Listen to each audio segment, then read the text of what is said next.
Olá pessoal, tudo bem? Meu nome é Thiago Prux, sou um dos sócios da Capitalismo, nós somos uma empresa de análise e recomendações de investimentos e hoje vamos falar um pouquinho aí a respeito do Magazine Luiza. Como sempre eu lembro para quem não é inscrito se inscrever no nosso canal, para quem gostar do vídeo dar um like e compartilhar e para quem não ativou o sininho para receber as notificações dos novos conteúdos, que fique à vontade. Além disso, né, pessoal, não se esqueçam de nos seguir no Twitter e no Instagram, já que todos os dias nós temos novidades a respeito do mercado financeiro.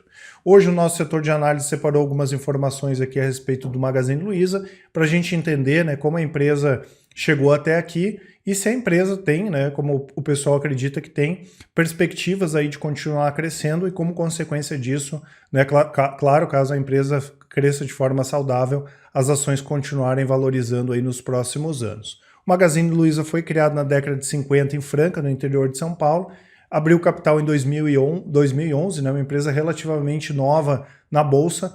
Lembrando que eles tiveram muitos problemas ali de 2011 até 2015, tanto que se vocês olharem, basicamente as ações caíram durante esse período e eles iniciaram esse ciclo de transformação digital em 2015, que foi fundamental para a companhia, claro, assim como outras medidas que foram tomadas, né? Eles contam com lojas físicas, vendas diretas online. Aqui tanto eles operam pelo modelo tradicional com estoque próprio e também com o marketplace, né, pessoal, onde eles vendem produtos aí de terceiros, né, onde os sellers, né, oferecem os seus produtos. Inclusive nessa parte do marketplace, no ano passado representou mais de 45% das vendas e hoje o marketplace do Magazine Luiza é o terceiro maior do mercado, né? Só fica atrás do Mercado Livre e também da B2W. Tem a Luizacred também, que é importante nesse processo, é o braço financeiro da companhia. A Luizacred é uma joint venture formada entre o Magazine Luiza e o Banco Itaú, né? E é responsável pelo financiamento de boa parte das vendas da companhia, principalmente através do cartão Luiza, né? E outra coisa que tem... o Magazine Luiza tem se destacado são pelas aquisições, né? No ano passado, por exemplo, eles fizeram a aquisição do Netshoes, né? Que foi um negócio grande.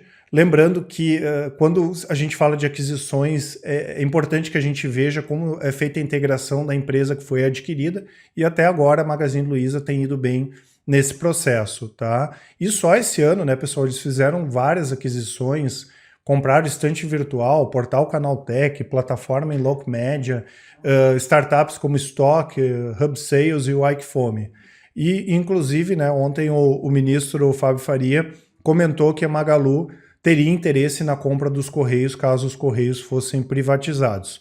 Ou seja, pessoal, onde eles puderem diversificar o mix de venda, melhorar prazo de entrega, como por exemplo seria essa compra dos Correios, ou fazer com que a empresa venda mais, o Magazine Luiza vai continuar fazendo aquisições ou crescendo de forma orgânica. Claro que fazer esse tipo de aquisição, né, que às vezes parece que foge um pouco do negócio da empresa, traz um risco adicional também, porque, como eu falei, a integração dessas compras precisam sempre ser bem feitas, tá? O que até agora tem acontecido com o Magazine Luiza. Aqui alguns números ainda do ano passado, né?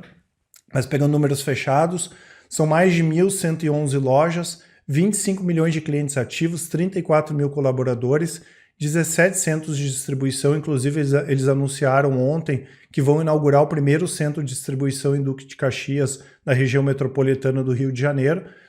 Vai ser a primeira instalação própria da companhia no estado do Rio. O e-commerce com crescimento aí de quase mais de 92% entre 2018 e 2019.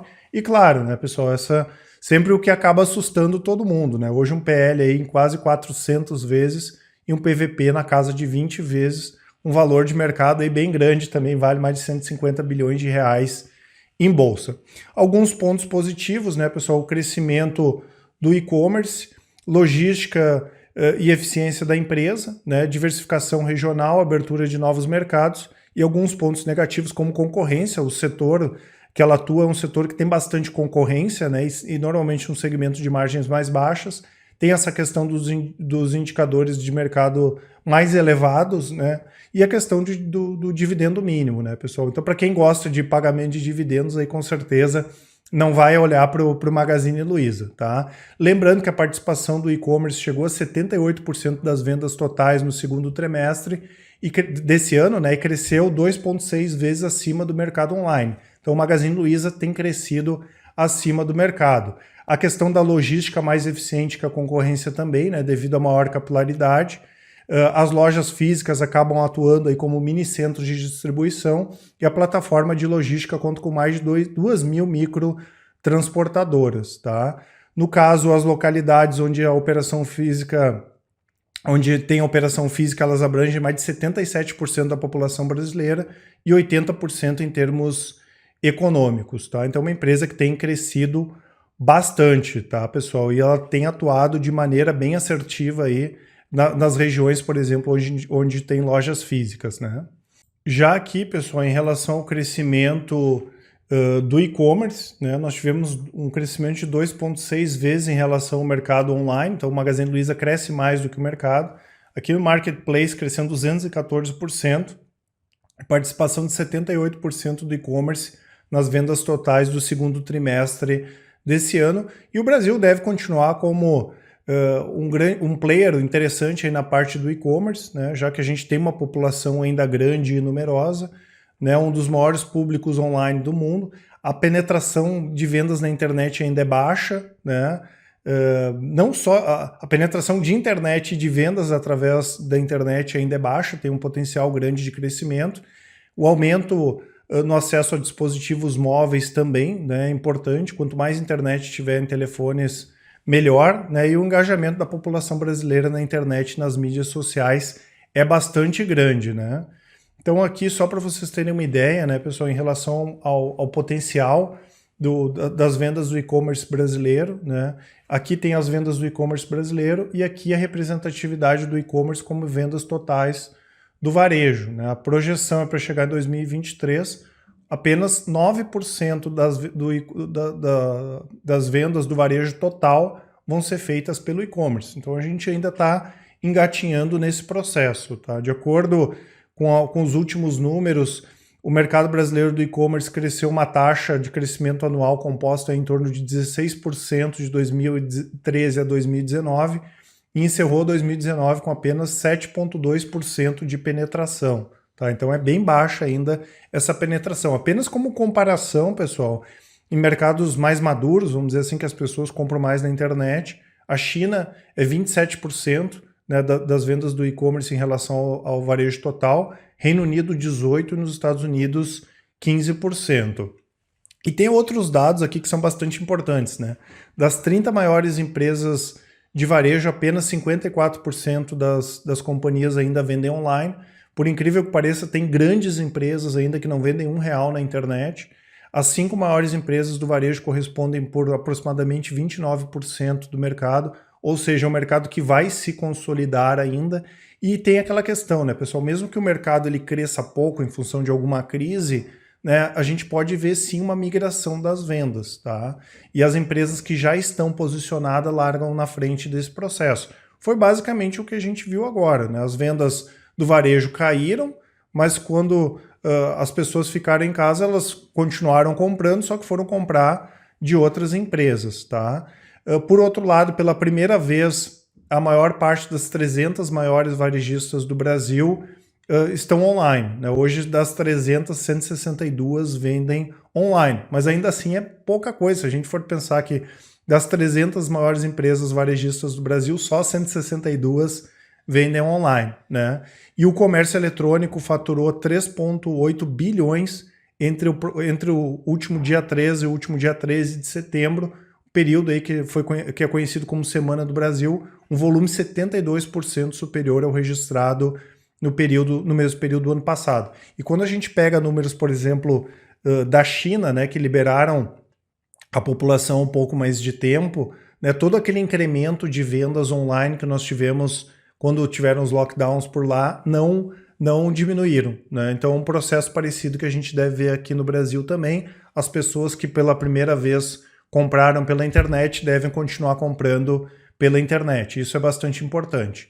Outra questão importante também no Magazine Luiza foi a questão da melhora da logística, né?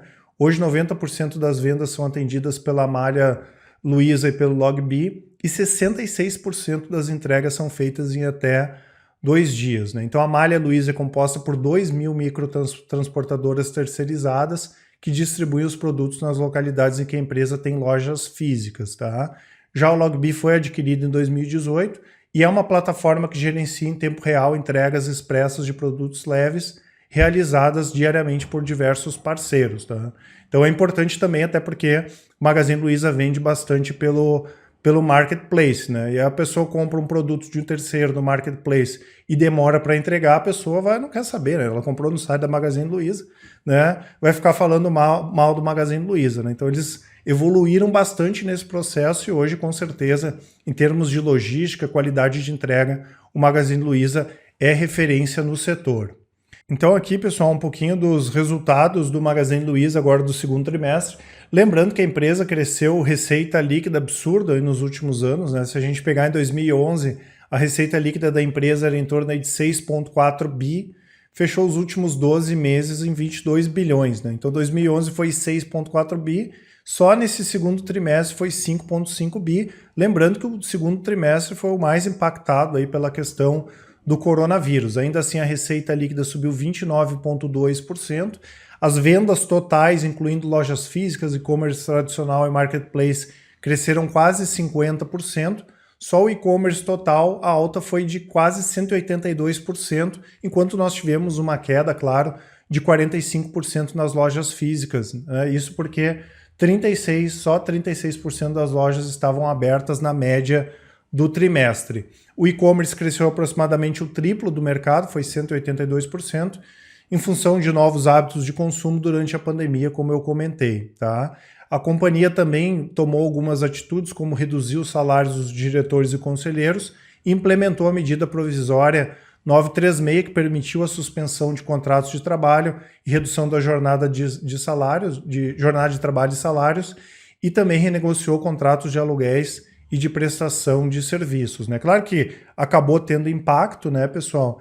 Ela acabou dando prejuízo, né? No segundo trimestre do ano passado teve um lucro de 386 milhões e virou para um prejuízo aqui de 64 milhões, né? Até porque, principalmente em função da questão do aumento de inadimplência e também das lojas físicas, né, pessoal? Tem muito custo fixo que se manteve, né, mesmo com as lojas fechadas, tá? Ainda assim foi um resultado que, quando a gente olha principalmente aqui em termos de receita, foi bastante positivo. E para finalizar aqui, pessoal, para a gente ter uma ideia da valorização das ações aí do Magazine Luiza nos últimos anos, esse ano o Ibovespa está com uma baixa de em torno de 13%, o Magazine Luiza está com uma alta em torno de 82%, e aqui de 2011 para cá, o Magazine Luiza sobe quase 5.000%, enquanto o Ibovespa sobe 50,3%. Então é uma empresa interessante, como nós vimos, né, pessoal? Uma empresa que passou por um processo grande aí de transformação e que tem potencial sim para continuar crescendo. E como eu falei, é bem importante a gente atentar em relação à questão que o e-commerce tem bastante coisa para crescer ainda, porque a penetração é bastante baixa. E essas empresas como Magazine Luiza, Mercado Livre, própria Via Varejo, Lojas Americanas, B2W, largam na frente nesse processo aí. Muita empresa vai ter que literalmente correr atrás, né? Ainda mais para chegar perto aí do caso de Magazine Luiza aqui, que é uma das referências do setor.